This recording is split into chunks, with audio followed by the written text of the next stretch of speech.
இங்கே பார்த்தீங்களா lemon sugar எல்லாத்தையும் போட்டு இப்படி வந்து நன்னாரி நல்லா கலக்கிக்கணும். லெமன் வந்து செம்மையாக போடணும். பார்ட் 2 இது. ஸோ வந்து நல்லா மிக்ஸ் பண்ணிக்கணும். நல்லா வீரத்தெலும்பு ஃப்ரெண்ட்ஸ்,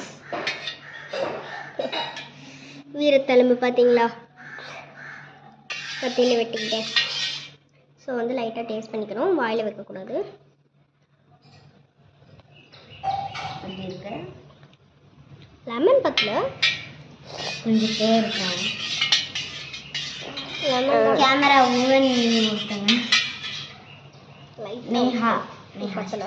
ஆக்சுவலி இவ யாருன்னு இன்னும் உங்களுக்கு தெரியாது. ஆக்சுவலி எங்கள் நேமே இன்னும் உங்களுக்கு தெரியாது. ஸோ எங்கள் நேம்ஸ் எல்லாம் உங்களுக்கு நெக்ஸ்ட் வீடியோவில் அப்லோட் பண்ணுறோம். நாங்கள்